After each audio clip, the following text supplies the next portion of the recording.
Okay, thanks, Corinne.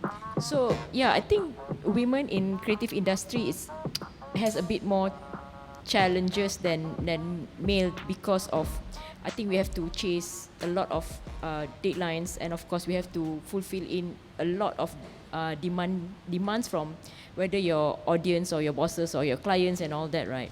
So hence why, I mean, from my personal experience, I see how women in the industry that we're in, we are in advertising, that they somehow at one point they just drop off, especially when they get married or have a family and all that.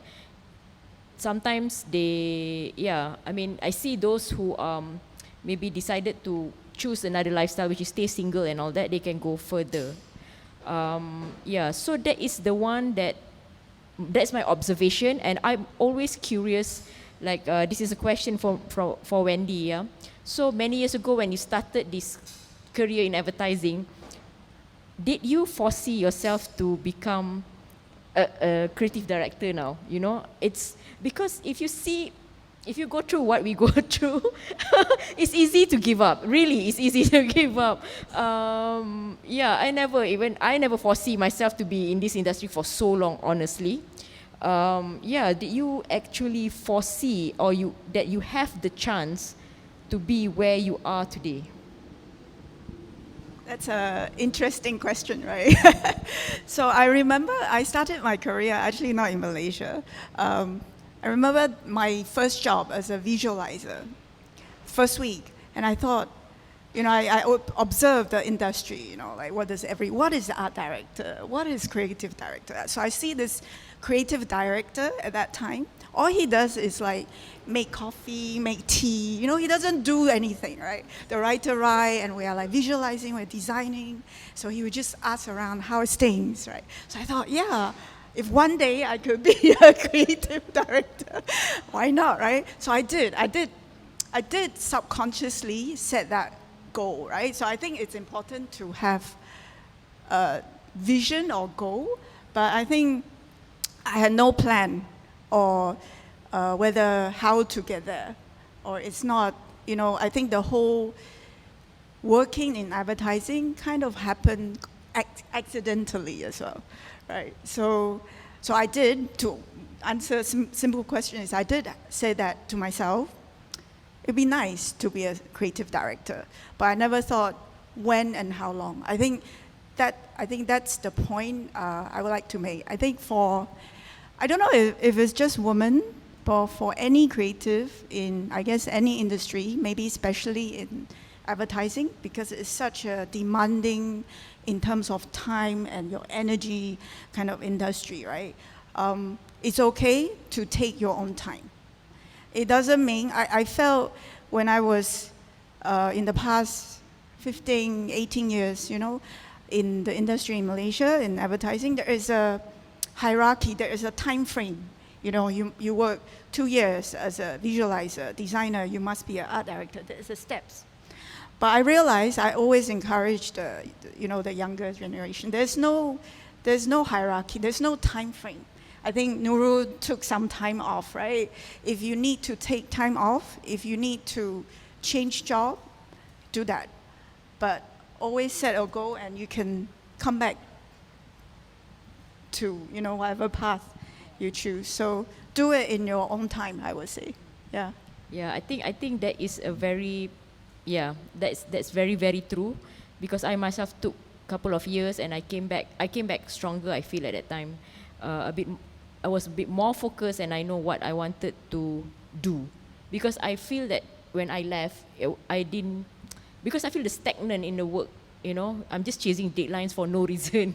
So You get lost, right? Yeah. Very easily. I think it's beyond our industry. Like in many creative industry, it's a very time-consuming, like self-absorbed. Yeah. So I have one question for Wendy and Corinne. So let's start with Wendy. So how do you encourage women not to give up?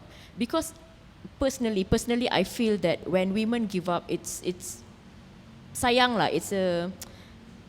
because they can contribute so much to the country, to the family, to themselves as well. But sometimes being in the creative industry is so easy for you to just, just let go at one point. So if there's anything that you can say to these women not to give up, to just stay on, what would that be? More the merrier, right? Let's do it together. No, I mean, what is give up? I think giving up, like I said, if you need to take that pause, do whatever that you feel can fuel you as a creative person, do that, right? I think maybe seeing more of women in creative, or people who have taken a different sort of path to stay on, in the same industry, that will be a good start. So yeah, I think there is no such thing as giving up, I feel. It's just taking your own path and own time. Yeah. Okay, so maybe that will help. There's still hope for Yok Tan here. She was a designer. So how about you, Corinne? What would you say to women to keep on, because we know this industry is challenging and all that, but it's also the business of passion. The thing about creative industry is the business of passion. So what would you say to these women not to give up their passion? Actually, recently I have a close friend who wanted to give up, and she's very young, and she was fed up with how the industry is like and all of those things. And from my personal point of view, I didn't realize that 8-year break I had, although I was working, but I was doing other things, it was one of the best things I've ever done for myself. Not only it was good for my own personal growth, I was out of a business that was always about you need to look good, you need to be skinny, you need to be all those things. I got away from that and not so self.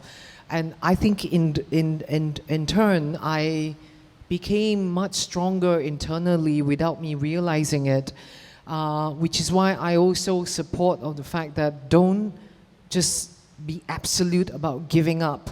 Because there are many times I was like, oh, that's it, I'm done, But taking a break first before you make any decision is a good thing. Go for a holiday, do those things, whatever. I tell you what did I do recently? I had a very big setback last year. When I went and panjat the gua all over in Lenggong, all that, and I was actually working. Okay, but I do documentaries. I actually been directing quite a lot of documentary style stuff, and my love for wildlife or heritage, history, whatever, I go and do those things that will encourage me also sort of like fulfill my own minat as well. All those things help me to take that break from the field of, acting and all of that, to say that, you know what, I'm more than what whoever the industry determine who I should be.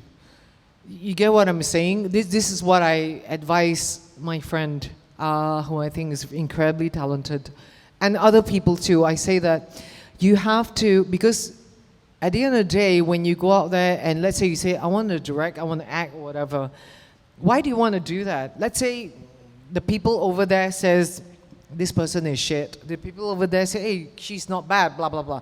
Are you going to listen to every single thing they're going to say? No doubt, you should take all the, constructive advice, but at the end of the day, it's your life. I think, like for me, how I managed to wiggle my way, like I said, or create this thing called resilient, was finally I realized, oh my gosh, it's me, I mean, and trust me, there are many times, people like me, I have wanted to quit many times, and think about, sometimes you do, let's say, an exhibition, this is all my work, and everybody loves me, oh, it's so fantastic. But then what if I do a show and everybody hates it? Is my life going to be determined by how many people like me and how many people don't like me? And this is what the world is today, nowadays. This whole social media thing, isn't it? But what is you inside you? You're not gonna let these things dictate you. This is what I'm trying to say. So if you wanna give up, you give up because you truly wanna like give up. And okay, I wanna give up art, I'm going to build railways, whatever. But if I'm giving up because these people are making me feel like shit, think twice. Are you going to give in to that, or are you going to continue because you love what you do?